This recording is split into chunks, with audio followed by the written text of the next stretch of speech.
بسم اللہ الرحمن الرحیم۔ السلام علیکم۔ آج میں کوشش کروں گا کہ شرح سود کے حوالے سے آپ لوگوں کو روایتی طور کے اوپر آسان الفاظ میں کوشش کروں کہ سمجھاؤں۔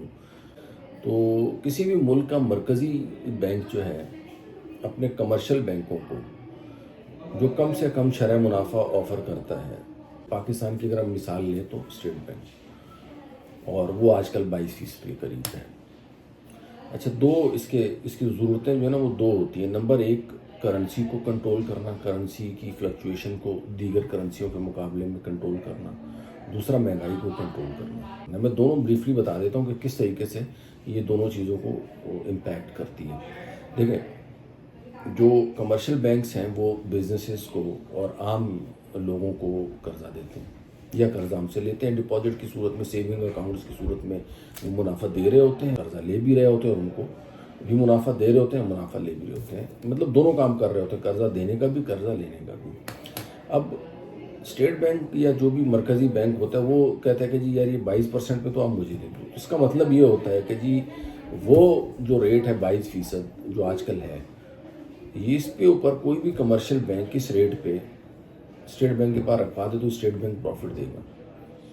تو ان ادر ورڈز وہ یہ کر رہے ہیں کمرشل بینکس کہ وہ اب جب لون دیں گے کسی کو تو اس سے اوپر ہی دیں گے، اور اگر پروفٹ بھی دیں گے کسی کو تو ظاہر ہے اس سے تھوڑا سا کم دیں گے، 22% ہی تو 20% دیں گے کہ چلو جی اسٹیٹ بینک کے پاس ہم نے 22% پہ رکھوا دیا اپنا پیسہ، اور ادھر ان کو جو ہے نا ہم نے 20% پہ دے دیا اور ہمارے کو 2% بیچ میں بچ گئے۔ اور اسی طریقے سے اگر وہ کمپنیز کو لون دیتے ہیں تو زیادہ پہ دیں گے، ظاہر ہے وہ بھی اسٹیٹ بینک سے لیا 22% پہ، ان کو دیا 24% میں، اور کمرشل بینک اپنے فائدے میں، اور ان کے پاس جو کمرشل بینکس کا اپنا پیسہ ہوتا ہے ظاہر ہے وہ بھی پھر اسی طرح رولنگ میں آ جاتا ہے۔ تو اس طریقے سے جو مرکزی بینک ہے وہ شرح سود کو اپ اینڈ ڈاؤن کرتا ہے تاکہ قرضہ لینے میں اور قرضہ دینے میں کمی یا زیادتی ہو، یعنی منی کی سپلائی یا پیسوں کی سپلائی میں اضافہ ہو مارکیٹ میں، یا مارکیٹ میں کمی ہو۔ شرح سود اگر زیادہ ہوگی تو لوگ زیادہ جو ہے وہ ڈپازٹ رکھوائیں گے اور مارکیٹ میں پیسہ کم ہوگا۔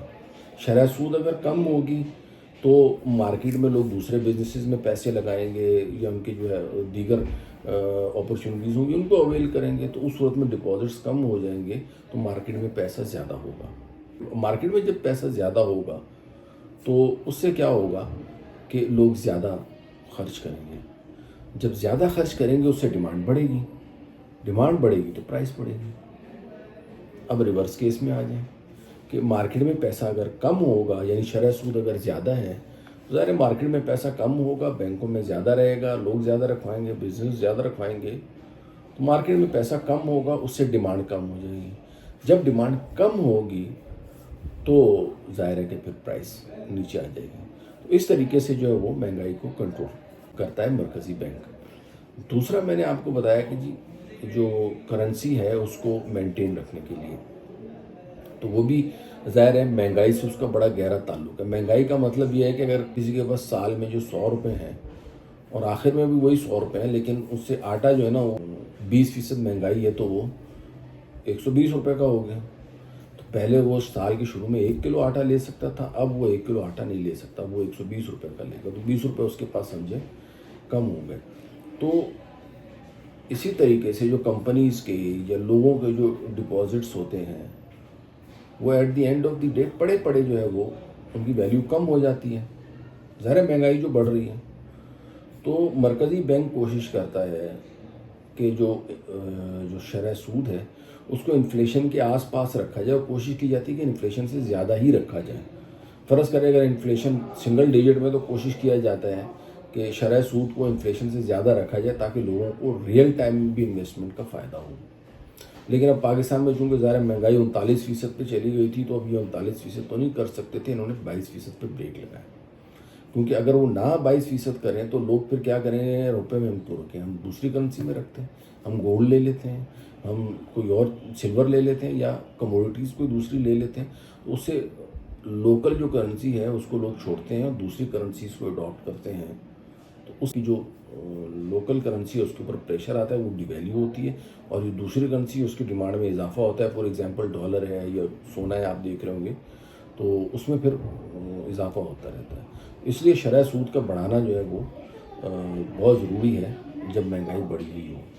تو یہ دو جو مقصد ہیں یہ بیسیکلی شرح سود کو یوز کیا جاتا ہے مانیٹری پالیسی کے تھرو کہ ان چیزوں کو قابو کیا جائے۔ میں نے کوشش کی ہے اس کو بڑا سمپل رکھا جائے، بڑا کمپلیکیشنز میں نہ جایا جائے، حالانکہ اس میں بہت کمپلیکیشنز ہیں۔ بڑی سمپل سی میں نے سکھا دی ہے کہ مارکیٹ میں پیسہ بڑھے گا، ڈیمانڈ بڑھے گی، مارکیٹ میں پیسہ کم ہوگا، ڈیمانڈ کم ہوگی، ڈیمانڈ بڑھے گی تو قیمتیں بڑھیں گی، ڈیمانڈ کم ہوگی تو قیمتیں کم ہوں گی، سمپل از دیٹ۔ اسی طریقے سے شرح سود زیادہ ہوگی وہ مارکیٹ میں سپلائی پیسوں کی کم ہوگی، شرح سود کم ہوگی تو مارکیٹ میں پیسوں کی سپلائی زیادہ ہوگی۔ یہ ٹوٹل گیم ہے اور امید ہے یہ گیم آپ کو سمجھ میں آ گیا ہوگا۔ اگر آپ لوگوں کے کوئی سوالات ہوں تو مجھے بتائیے گا، ویڈیو پسند آئی ہو تو لائک اینڈ سبسکرائب کریں، اور آئندہ کیا ٹاپک ہوگا وہ بھی مجھے بتائیں، انشاءاللہ اس پہ ہی بات کرتے ہیں ہم۔ تو پھر آئندہ ملاقات کرتے ہیں۔ Thank you very much.